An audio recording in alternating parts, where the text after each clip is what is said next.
नमस्कार। हिंदी साहित्य की कक्षा में आपका स्वागत, अभिनंदन। मैं डॉक्टर गजानन चारण, सह आचार्य राजकीय महाविद्यालय सुजानगढ़। आज हम हरिवंश राय बच्चन की सोन माछरी कविता आपके प्रथम प्रश्न पत्र में संकलित है, उसका अध्ययन करेंगे।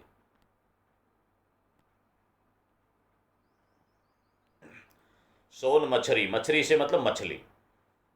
ये उत्तर प्रदेश की एक लोक कथा पर आधारित रचना है। मूलतः हमारे लोक साहित्य में विभिन्न लोक कथाएं लोक मानस को चित्रित करने के लिए गढ़ी गई हैं। हर देश की भाषा में इस तरह की लोक कथाएं हैं। मूलतः ये नेपाल की लोक कथा के रूप में चर्चित हैं, जिसको हरिवंश राय बच्चन ने अपनी इस कविता का आधार बनाया। ये भारतीय भाषाओं में भी उत्तर प्रदेश में, राजस्थान में, अन्य अन्य प्रांतों में थोड़े से पाठांतर के साथ में ऐसी एक लोक कथा है। उस लोक कथा को हरिवंश राय बच्चन ने अपनी कविता का आधार बनाया। मूलतः कवि का उद्देश्य है हम सबको संदेश देना, उच्च और आदर्श जीवन मूल्यों की रक्षा करना, लालच और लोभ से इंसान को बचाना, स्वार्थ से बचाना, मनुष्यत्व की रक्षा करना। ये कविता का परम धर्म होता है। उसी धर्म की रक्षा करते हुए हरिवंश राय बच्चन ने इस सोन मछली नामक कविता एक लोक कथा को आधार बना करके लिखी है। कथा का सारांश थोड़ा सा आप समझ लें ताकि विद्यार्थी कविता के अर्थ को ठीक से जान पाएंगे। कथा इतनी सी है कि एक मछुआरा है, उसकी पत्नी है, दोनों पति पत्नी नाव खे करके, नाविक का काम करके अपना घर चलाते हैं। नदी में नाव खेना उनका काम है, नाव चलाना उनका काम है।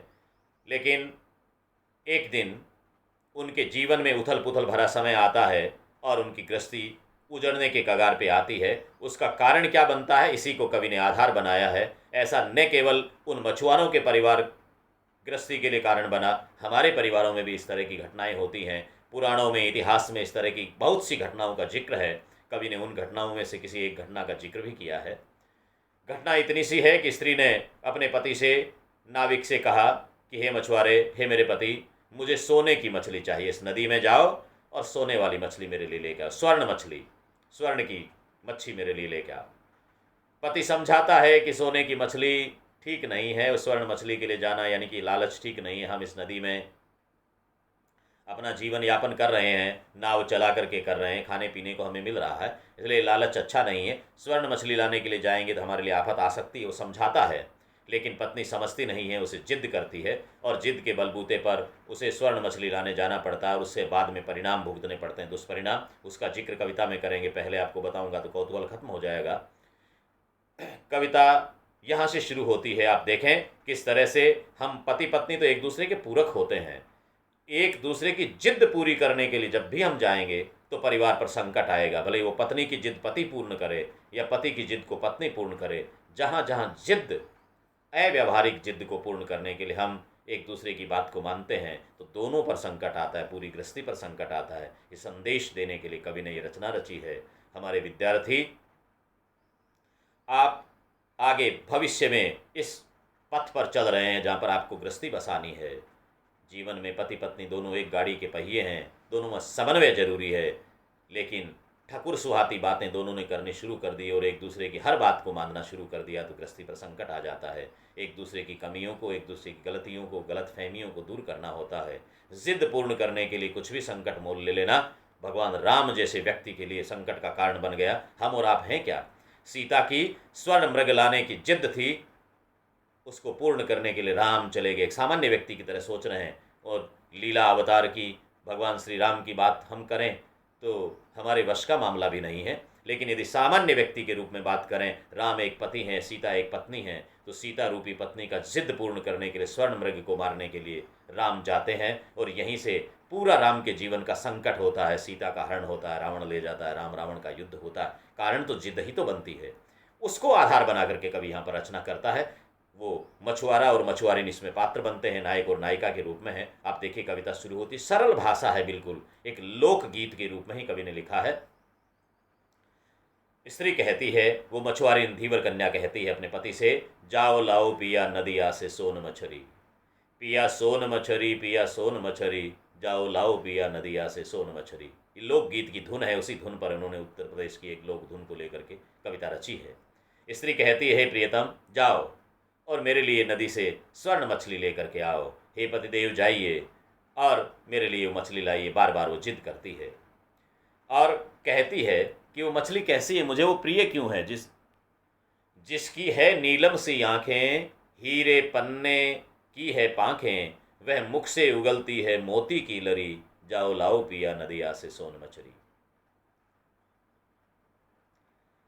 पत्नी कहती है, पतिदेव मैं जिस सोन मछली को लाने के लिए आपसे निवेदन कर रही हूँ, उस मछली की नीलम जैसी आंखें हैं, मुझे सुंदर लगती है, लुभाती है, मैं मुग्ध हो जाती हूँ।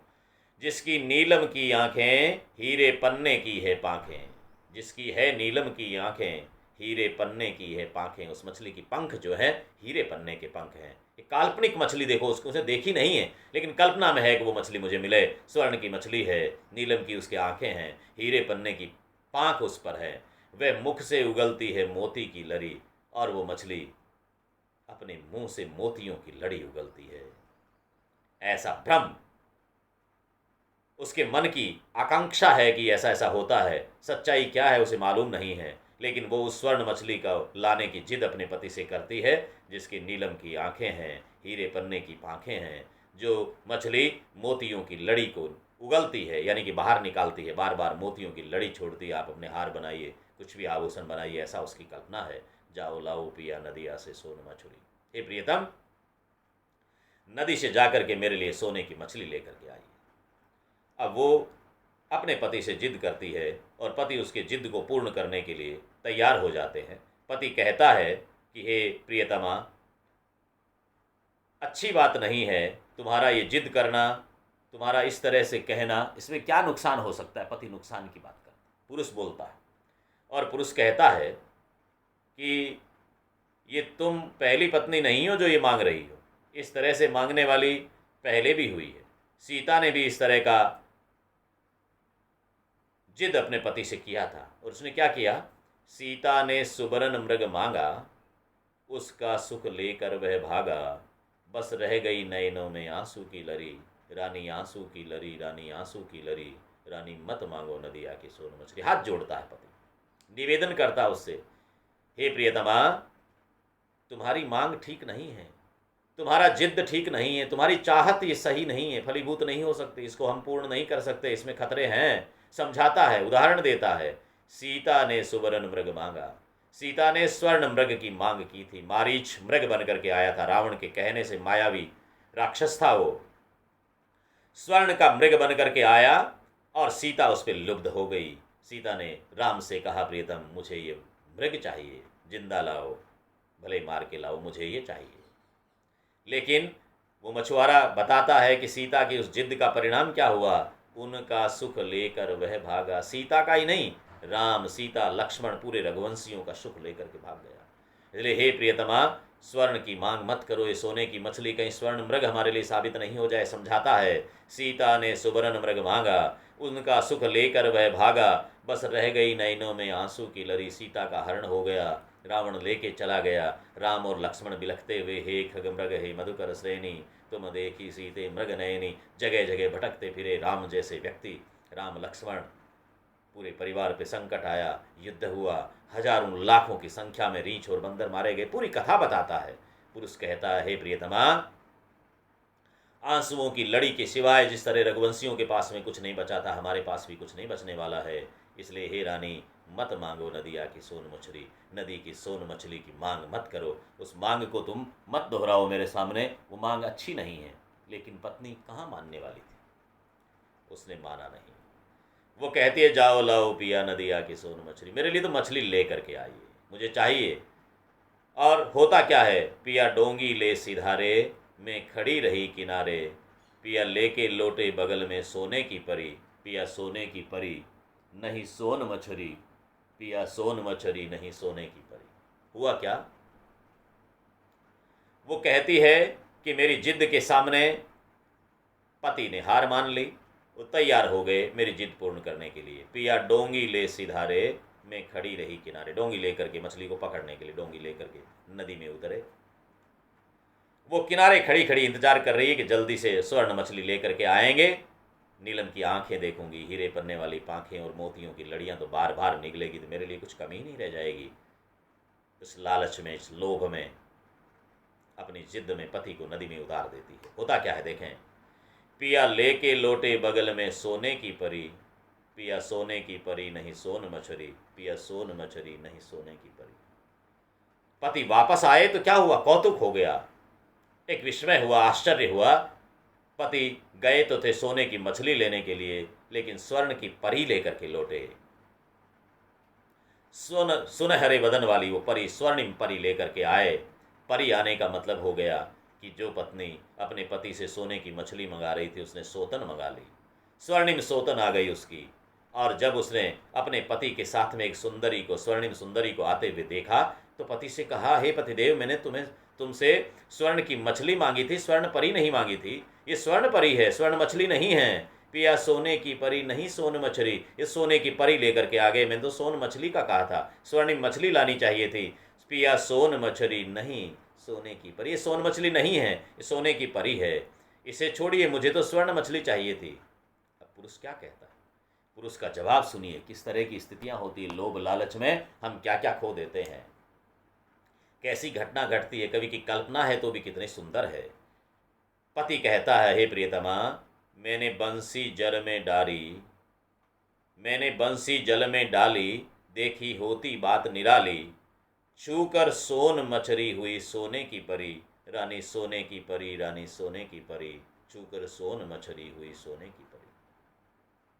पुरुष कहता है कि हे प्रियतमा, मैंने बंसी जल में डाली, मैं गया वहाँ पर, मैंने जल में बांस को डाला, पकड़ना होता है, मछली पकड़ने के लिए अपने अपने उपक्रम है, अपने औजार है। मैंने बांस को जल में डाला, देखी होती बात निराली, लेकिन एक निराली बात को होते हुए, अपूर्व बात, आज तक जैसी बात हुई नहीं वैसी बात हो गई। क्या हुई, छूकर उस बांस को छुआ तो छू करके ये सोन मछली जो थी वो सोने की परी बन गई। जिस मछली को देख करके तुम ललचा रही थी कि स्वर्ण मछली मेरे हाथ आ जाएगी, वो स्वर्ण मछली जैसे ही बांस का छुअन हुआ, छूते ही वह स्वर्ण की परी बन गई। और मेरी मजबूरी थी, तूने स्वर्ण मछली का कहा था, उस मछली स्पर्श पाते ही सोने की परी बन गई, इसलिए मेरी मजबूरी है, मैं इसको लेकर के आ गया। हे प्रियतमा, मैं तो मछली ही ला रहा था, लेकिन ये परी आ गई, अब तुम जानो, तुम्हारा काम जाने, करे क्या बताइए। अब पत्नी विलाप करती है, उसने लालच में कुछ पूर्ण करने की अपेक्षा की थी, लेकिन हुआ कुछ उल्टा, इसलिए वो कहती है, मोरे पिया परी अपनाए, हुए अपने से वो पराए, हाय मछली जो मांगी कैसी बुरी थी घरी, कैसी बुरी थी घरी, कैसी बुरी थी घरी, सोन मछली जो मांगी कैसी बुरी थी घड़ी। अब पश्चाताप कर रही है, जब वो स्वर्ण परी को लेकर के आ गए, तुमने खुद भेजा, अपने हाथों अपने लिए आफत मोल ले ली। सोतन का तो हमेशा प्रियतमा विरोध ही करेंगी, लेकिन खुद ने भेज करके सोतन बुला लिया, अपने लिए आफत, अपने लिए न्योता दे दिया। इसलिए वो कहती है, मोरे पिया परी अपनाए, मेरे पति ने तो उस परी को अपना लिया, क्योंकि उसको लेकर के आया था, कहाँ छोड़े वो, मैंने ही तो भेजा था। मोरे पिया परी अपनाए, हुए अपने से वो पराए, मुझसे पराए हो गए। हाय मछली जो मांगी कैसी बुरी थी। पश्चाताप कर रही है, मैंने जिस समय मछली मांगी वो कितनी बुरी घड़ी थी, मेरे जीवन में संकट लाने वाली घड़ी थी, मैंने क्यों मांगी है। पश्चाताप कर रही है, आंसू बहा रही है, लेकिन होने को क्या है। अब पछताए होत क्या जब चिड़िया चुग गई खेत। पति के लिए तो दूसरी पत्नी आ गई, सोतन आ गई इसके लिए, कैसी बुरी थी घड़ी, कैसी बुरी थी घड़ी, सोन मछली जो मांगी कैसी बुरी थी घड़ी। बड़ी बुरी घड़ी थी। फिर वो बोलती है, समझती है, और ये संदेश है हम सब के लिए। स्त्री का आगे वाला जो कथन है इस कविता का अंतिम बंद है, और कवि कहता है, वो स्त्री नायिका अपने आप से स्वगत कथन है, जो हम सब के लिए कथन है। वो स्त्री कहती है कि जो है कंचन का भरमाया, उसने किसका प्यार निभाया। कितना बड़ा सत्य है।